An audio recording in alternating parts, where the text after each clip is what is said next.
19절과 20절 말씀 되겠습니다. 룻기서 2장이고요. 19절과 20절을 우리 한 목소리로 같이 읽겠습니다. 찾으셨으면 한 번 더 자리에서 못 일어나셔서 하나님을 경외하는 마음으로 우리 천천히 다 같이 읽습니다. 시작. 시어머니가 그에게 이르되 오늘 어디서 주었느냐 어디서 일을 하였느냐 너를 돌본 자에게 복이 있기를 원하노라 하니 룻이 누구에게서 일했는지를 시어머니에게 알게 하여 이르되 오늘 일하게 한 사람의 이름은 보아스니이다 하는지라. 나오미가 자기 며느리에게 이르되 그가 여호와로부터 복 받기를 원하노라.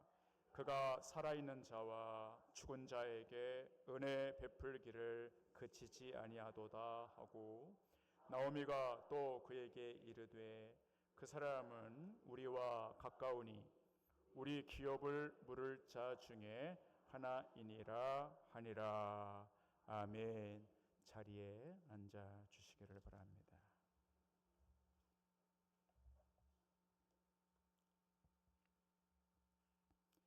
하나님, 오늘 하나님 앞에 기도합니다. 베네수엘라라는 그 나라에는 강진이 일어나 약 5만 명의 사람들이 행방불명이 됐다고 합니다. 지구촌 곳곳에서 일어나는 이 재난과 아픔들 앞에 하나님의 위로가 있기를 원합니다. 모든 열방과 족속들이 하나님을 잘 경외함으로 진노와 심판을 피해가도록 역사하여 주시옵소서. 여기 오늘 준비된 이 말씀 선포될 때 한 줄기 빛이 우리 눈에 닿아 진리가 환히 보이도록 역사하여 주시옵소서. 예수 그리스도의 이름으로 기도하옵나이다. 아멘. 사람은 누구에게나 약점과 단점이 있기 마련입니다. 오늘 설교를 시작하면서 여러분에게 한번 여쭤보고 싶습니다. 여러분의 약점은 무엇입니까? 여러분 안에 단점이 있다면 내 단점은 이런 것이지. 여러분의 인생을 이렇게 돌아보시고 또 지난 전반기를 돌아보면서 내 안에 약점들, 단점들, 어떤 분은 선천적으로 몸이 굉장히 약하신 분들이 체질적으로 그래서 늘 고민하시고 그것 때문에 늘 걱정하시고 그런 분들, 또 경제적인 실수와 실패 때문에 늘 쪼들리고 그게 늘 마음이 아프신 그런 성도님들도 계셔요. 또 어떤 분은 이 자녀가 늘 약점이라 이 후손들이 발목을 잡고 있는 분들도 있을 것입니다. 오늘 여러분 안에 어떤 약점과 단점이 있으신지 한번 오늘 이 말씀을 묵상해 내려갈 때에 하나님이 여러분의 약점도 강점으로 복으로 화가 복으로 바뀌는 놀라운 역사가 있기를 주님의 이름으로 축원합니다. 자, 오늘 본문의 중심이 되는 룻이라는 여인에게는 4가지 약점이 있었습니다. 자, 한번 부지런히 살펴보십시다. 첫 번째는 써보십시오. 여성이라고 하는 약점이지요. 여성. 이 룻기 시대, 룻기의 배경이 되고 있는 시대는 사사시대입니다. 한번 따라서 하실까요? 사사시대. 저지라고 말하는데요. 재판관, 판관, 판사들의 시대입니다. 그 시대는, 사사시대는 놀랍게도 여성들이 인격적으로 대우를 못 받았어요. 그래서 여성으로 태어난 자체가 약점이에요. 시대적으로. 사사시대가 그랬어요. 그러니까 이 룻은 나오미도 그렇고 여성들이었기에 약점이었습니다. 두 번째, 과부였다, 미망인이었다는 것이죠. 이 두 분 다 남편이 일찍 죽습니다. 남편이 죽었다는 것은 울타리가 사라졌다라는 것이죠. 보호받을 사회적인 권리가 없다는 것이에요. 이게 이 사람들에는 큰 약점인 거예요. 남편이 정정하게 살아있으면 다 보호가 됩니다. 그런데 남편이 죽었어요. 그 보호막이 없는 거예요. 큰 약점인 것이죠. 세 번째, 이방인이었다는 것이죠. 이것은 이들의 최대 약점이었어요. 특히 룻은 모압 여인이었기 때문에 유대인들로부터 차별을 받습니다. 유대인들은 철저하게 이방인들을 차별했습니다. 그리고 이 공동체에 못 들어오게 했습니다. 이 텃세가 얼마나 심한지요. 외부인 이방인들은 수십 년을 살아도 이방인입니다. 그리고 말을 섞는 것을 안 좋아합니다. 그래서 이 이방인들은 차별을 당했습니다. 그 자체가 약점인 것이죠. 마지막 네 번째는 가난이었습니다. 이 가난이 큰 약점이었죠. 자, 룻기 1장 21절 앞에 화면을 보시고 읽겠는데요. 다 같이 읽어야 됩니다. 자, 읽습니다. 다 같이 읽습니다. 시작. 내가 풍족하게 나갔더니 여호와께서 내게 비어 돌아오게 하셨느니라. 여호와께서 나를 징벌하셨고 전능자가 나를 괴롭게 하셨거늘 너희가 어찌 나를 나옴이라 부르느냐 하니라. 아멘. 이 나오미와 룻의 고백이 내가 풍족하게 나갔다는 거예요. 10년 전에 베들레헴 땅을 떠날 때요, 땅을 팔고 돈을 많이 얻어서 풍족하게 나갔는데 10년 후에 돌아올 때는 완전 다 비었다. 있던 재산을 다 날리고요, 남편도 다 이제 죽고 빈 털터리로 돌아오게 되었다는 것이죠. 가난하게 되었다. 이것이 이들에게는 약점이 된 것이에요. 룻기서를 읽어 내려가다 보면 놀라운 것이 하나 눈에 들어옵니다. 그게 뭐냐면 하나님은요, 살아계신 하나님은 약점투성이, 이 네 가지 겹겹이 약점투성이거든요. 그런 이 사람들을요, 보완하시고 채우시고 개선하시고 낫게 하셔서 약점을 강점으로, 약점을 뛰어넘어 하나님이 놀라운 복을 이들에게 부어주신다는 거예요. 그러니까 이게 놀라워요. 여러분과 저 안에 약점이 있어요. 약한 것, 단점들이 있어요. 그런데 오늘 본문에 보니 하나님이 룻의 인생을, 약점을 복이 되게 강점으로 바꿔주시는 이 말씀이 여러분과 저에도 적용이 돼서 여러분의 삶 가운데, 아니 여러분의 인생 가운데 하나님이 화가 변하여 복이 되게 해주시고 여러분의 단점 때문에 하나님의 복을 받는 역사가 있기를 주의 이름으로 축원합니다. 그거를 잘 보시라. 오늘 포인트는 거기이기 때문에 하나님이 어떻게 그 단점을 강점이 되게 하시는지를 잘 보란 말이죠. 굉장히 중요한 포인트니까 오늘 한번 잘 보시라는 것입니다. 자, 이제 또 한번 내려가 보겠습니다. 우선 나오미를 보겠습니다. 하나님이 어떻게 강점이 되게 하시는가 써보십시오. 나오미는 전략가로 변합니다. 아주 지혜로운 전략가가 됩니다. 어떻게 하면 유대 사회에서 살아남을 수 있을까 기도하던 중에 하나님은 나오미에게 탁월한 지혜와 계시의 정신을 주셔요. 기가 막힌 지혜를 발휘하는 전략가가 되게 합니다. 며느리 룻에게 시어머니 나오미는 최고의 상담자가 됩니다. 그 밭으로 계속 가거라 코칭을 합니다. 그 밭 주인은 보아스인데 이 사람은 이러한 특징과 성질들이 있으니 이것을 조심해라. 이렇게 해라, 저렇게 해라. 계속 코칭을 합니다. 보리타작은 몇 월 며칠에 이루어지는데 그때 너는 목욕을 하고 기름을 바르고 그의 발치 이불을 두고 거기서 누워라. 아주 세세하게 코칭을 합니다. 그러니까 성경을 내려가면서 발견하는 것은 이 나오미가 변하고 있다는 거예요. 약점 투성이요 단점인 이 사람을 하나님이 아주 지혜로운 전략가로 하나님이 나오미를 변신시키고 있다는 거예요. 그러니까 성경을 통해서 그런 걸 보는 거예요. 단점이 있었고 모압 땅에 가서 다 잃고 비어 가난한 과부가 되어서 돌아왔지만 하나님은 그의 단점을 뛰어넘어 그 삶을 개선하고 채우시고 또 보완하셔서 아주 훌륭한 지혜 있는 어르신으로 전략가로 나오미의 인생을 바꿔주시고 있다는 것이지. 자, 그 다음에 룻을 잘 보십시오. 또 써보십시오. 그 다음에 룻은 만남의 복을 주셔요.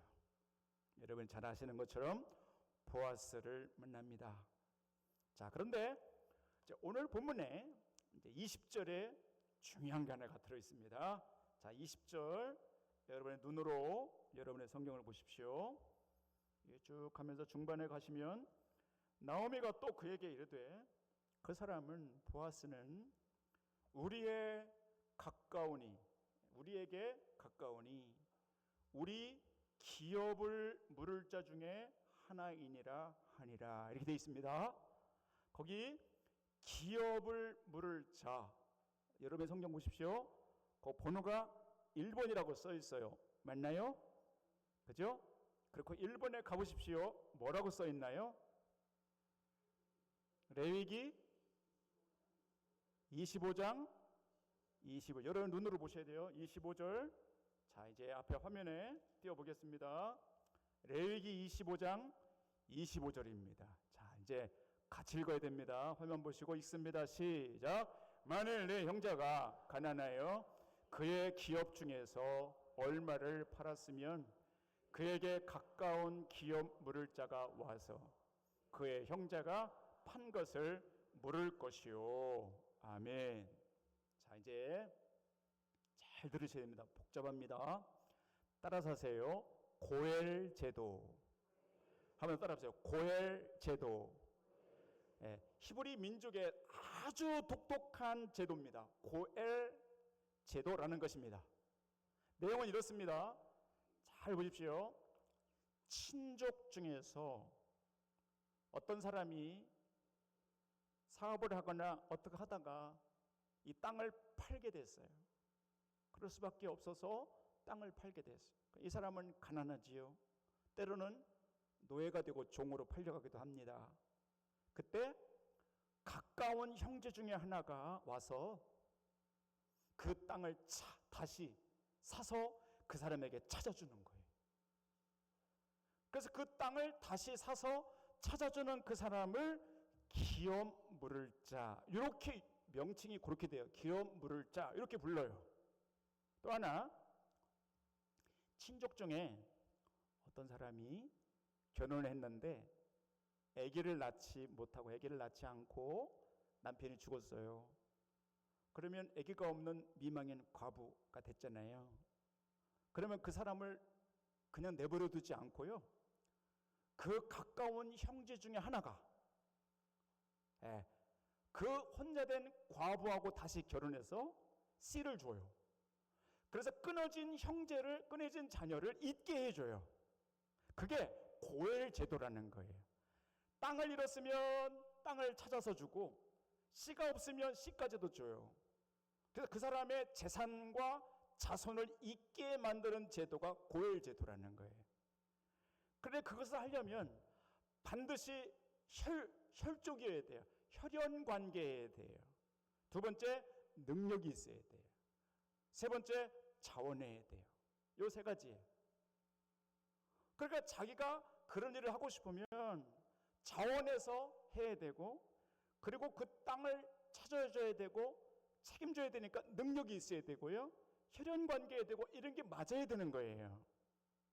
그 제도가 그 히브리 민족에게 있었기에 보십시오.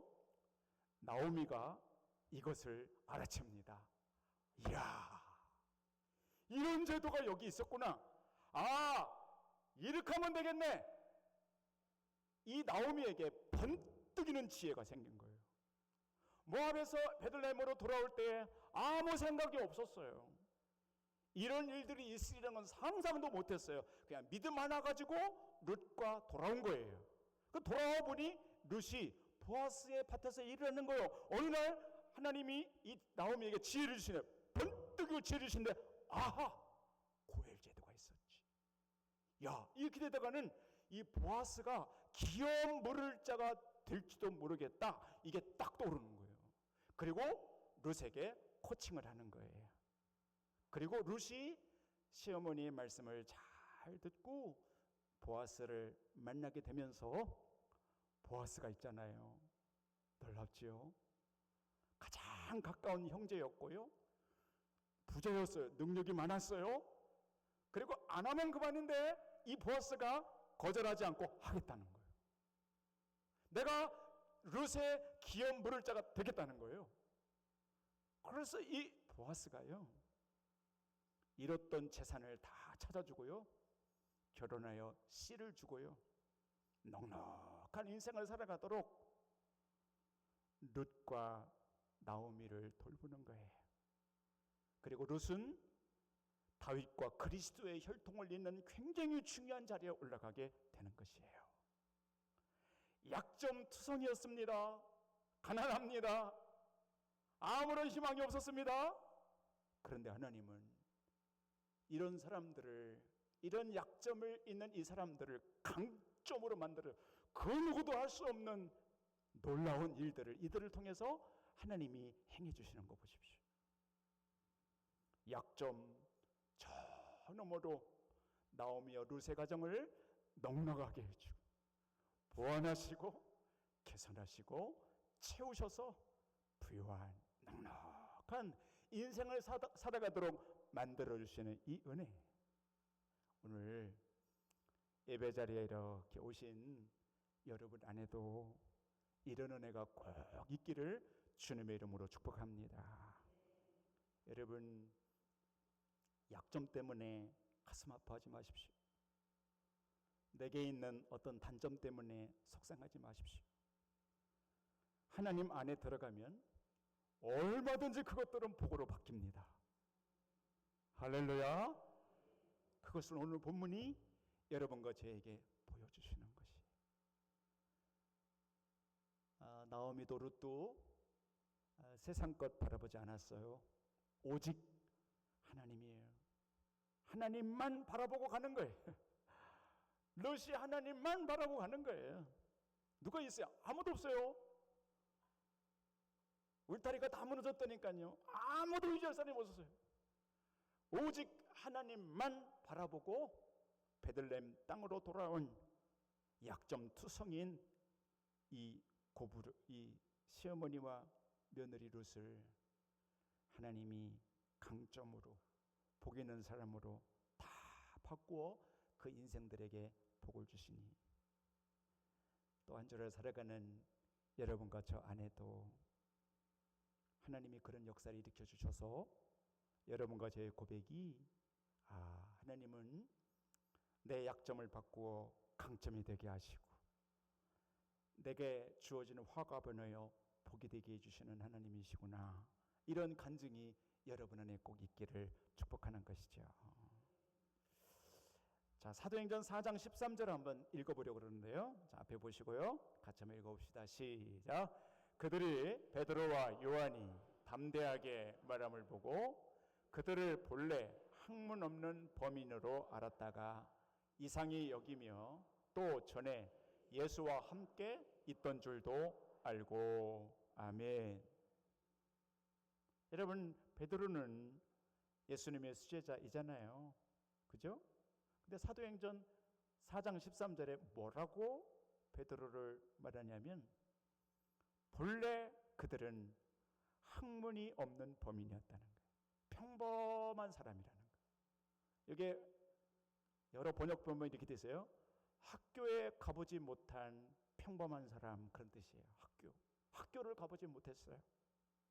그러니까 베드로는 12 제자 중에 항상 그게 약점인 거예요. 아니, 다른 제자들은 많이 배웠고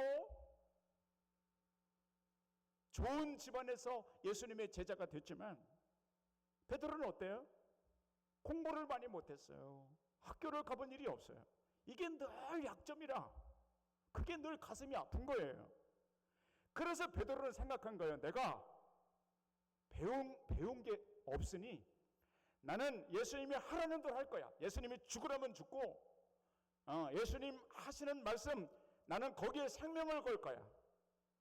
다른 제자들보다 더 강력하게 예수님을 붙들고 그 말씀 강력하게 붙들는 게 베드로예요. 왜? 자기는 학교에 가본 일이 없거든요.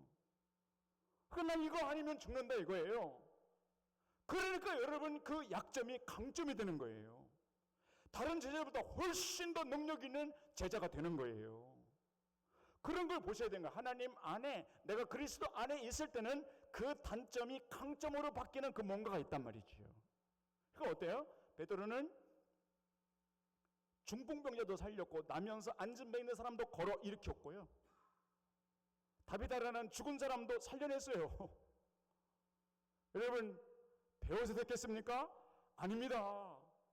나는 학교를 못 나온 사람이기 때문에 예수님 말씀 하나로 난 생명 걸 거야 하고 담대하게 믿음으로 살았던 베드로를 통해서 하나님은요, 죽은 자를 살리시는 놀라운 역사를 베드로를 통해서 행해요. 단점이 강점이 되는 역사가 일어난 것이지. 여러분, 축복해요.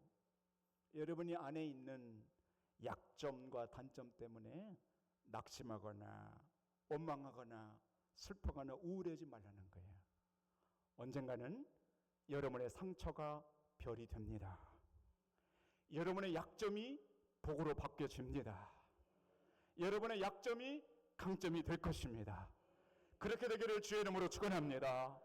예, 그게 말씀 안에 일어나는 일이에요. 그래, 오늘 룻기를 통해서 하나님이 그것을 보여주시니 여러분이 여러분의 약점을 붙들고 하나님 앞에 담대히 나가 기도하셔서 여러분의 약점과 단점이 여러분의 자랑거리가 될 수 있기를 축복해요. 마지막으로 사진 하나 보여드리려고 합니다. 여러분, 이 사람은 누군가요? 예, 지난주에 우리나라 월드컵에서 남아공한테 지는 바람에 아주 욕을 많이 먹고 있죠. 여러분, 욕하지 마세요. 저는 선수들이 너무 불쌍해요. 조금만 잘하면 막 이렇게 하다가 아니 질 수도 있는 거지 뭐. 안 될 때도 있잖아요. 격려 좀 해주고 기도해주고 그래야 되는데 막 욕하고 당신이 가서 떼어보라 그래. 그거 그렇게 하나. 해봐 얼마나 힘든데 그게. 함부로 욕하지 마시고요. 격려해 주셔요. 여러분 혹시 아세요? 여러분들 들으셔서 아시죠? 메시라는 저 선수는 아르헨티나의 국가대표 선수인데요. 이번에 월드컵에 나왔거든요. 나이가 몇 세인지 아시나요? 우리나라 나이로 금년에 40세입니다. 40세. 네, 40세인데 월드컵 1차전에 알제리라는 나라하고 붙었을 때에 메시 선수가 메시 선수가 해트트릭 3골을 넣었습니다. 3골. 여러분은 하나도 놀라지지 않으시죠? 3골 엄청난 겁니다. 2차전 오스트리아하고 붙었을 때 PK 실축하고도 2골을 넣었습니다. 5골을 집어넣었습니다. 나이가 40세예요. 대단한 선수입니다. 근데 사람들은 잘 모릅니다. 이 친구가 11살 때 호르몬 병을 앓아 성장 호르몬 결핍증이라고 하는 큰 병에 걸렸다는 것을 잘 모릅니다. 이 사람이 11살 때 쓴 일기에는 이렇게 되어 있습니다. 나는 작았다 그랬습니다. 11살 나이였지만 다른 8살 아이들 정도의 체구였다. 경기장에서나 거리에서나 친구들과 함께 있으면 나만 눈에 띄게 적었다 그랬습니다. 당시 메시는 성장 호르몬 결핍증에 걸려서 결국 키가 안 자라요. 자라질 않아요. 그래서 169cm에 멈췄어요. 70이 넘지들 못했어요. 그래 여러분 축구선수 어느 정도는 등치가 돼야 되잖아요. 근데 작아서 키가 안 자랐어요. 그리고 치료비가 들어가는데요. 매월 우리나라 돈으로 매월 150만 원씩 들어갔어요. 축구하려면 150만 원 약값을 치러야 돼요. 그 가난한 형편에 어떻게 돼요? 근데 워낙 축구를 잘하니까 그때 메시가 11살 때입니다. 그때 스페인의 바르셀로나 유소년 팀에서 내가 너네 약값 다 치러줄 테니까 와라 이렇게 된 거예요. 그래서 매월 150만 원씩 책임져 주고요. 바르셀로나 FC에서 유소년 팀으로 데려가면서 아버지 직장도 구해주고요. 집도 구해주고요. 그런데 키가 안 자라네. 169에 멈췄어요. 근데 보십시오. 그때부터 메시의 단점이 장점이 되기 시작하는데 이 사람이 이렇게 썼습니다. 나는 키가 작았기에 있었습니다. 나는 키가 작았기에 공을 컨트롤하면서 속도를 내는 것이 수월했다. 다리가 짧았기에 그랬어요. 다리가 짧았기에 낮은 무게중심을 잡을 수 있었고 몸집이 큰 아이들의 허점을 노려 빈 공간으로 날렵하게 빠져나가는 것이 용이했다. 나의 특유의 드리블은 나의 약점인 왜소한 체구와 작은 키, 짧은 다리 덕분이었다 그랬습니다. 와, 놀라운 고백입니다. 짧은 더 이상 키가 크지 않은 그 약점이 있었지만 그것을요 개선하고 채우고 보완하고 훈련시키고 끊임없이 그렇게 했더니 그것이요 장점이 돼서 다른 사람들 다 은퇴하는데 본인 은퇴 안 해요. 계속해요. 40세에 월드컵에 나와서 5골을 집어넣어요.